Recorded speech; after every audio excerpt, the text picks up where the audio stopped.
welcome to your Bitcoin Merchant tutorial. Today we're going to quickly cover how to set up the account settings or go over them and manage them. So this is just a new store setup. If we go here to the left, we will scroll down to the bottom and we can find account at the very bottom here. We can click on that. You can manage your theme you like, dark or light, and hide sensitive info such as balances. But for now, we're just going to click on Manage Account to also grab that drop-down menu. Otherwise, it won't appear. So we'll click Manage Account. And we have our email that we can send a verification email to. And we can change this as well. Just a word of warning, please notify us before you change your email so we know that you're still authorized within the server. We wouldn't want to risk your account being deleted because we didn't know about it. So here you can also change your name, upload a profile picture if you care to do that, and then save any changes in the top right hand corner. You can alternatively delete the account. Just be aware with this warning. This will also delete all stores, invoices, apps, and data associated with the user. So please be sure before deleting this that you've exported any data you want. So moving on here, we'll go to passwords just below account. Again, to get back to that page, just click on Manage Account. Like if you're in the sub menu down here, you can click Manage Account and that will bring you right back here. But moving on to passwords again. So here we can update our password and we could click that button in the top right hand corner when we're ready. Two-factor authentication. So we have a few options here. We have some app-based 2FA. So we can do our Authy Microsoft Authenticator, Google Authenticator, whichever one you prefer, and then just follow the steps to configure. Enter in that verification code and click verified, and that will essentially save those credentials in this section. Alternatively, we have other options like naming a security device FIDO2. So this is like hardware wallets that are compatible for this kind of service, authentication service, or YubiKeys or Solo keys, Nitro keys, those sorts of things. Alternatively, in the drop-down menu, you have Lightning Node LN URL Authenticator. Essentially, it just means that you're using your Lightning wallet to essentially verify your account. It's a little more advanced for those new to Bitcoin, so you don't need to worry about that. And we're not going to be covering how to do that in this video.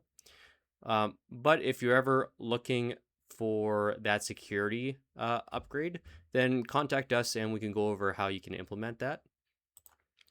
And then again, when you are ready to add those devices, you can click Add Here successfully. So moving on to API keys right below. This is where you can generate API keys. So you can generate a key and this will give certain stores permissions if you desire, or just create a general API key and give it a label. This is a little more advanced if you're not familiar with API and API integrations. We can help you with advanced setups and configurations if you're having trouble with that and you need something along those lines. So you can contact us and visit our website for more information. So moving on to notifications, we have a few notification options here. So some of these are redundant. These ones here in particular are admin relevant and not relevant to you. So you can deactivate those safely, not have to worry about it. The rest are relevant to your store, depending on what you have configured and if you want to be notified of any particular changes. And alternatively, you can just disable all notifications and save in the top right-hand corner. So we're going to move on to login codes.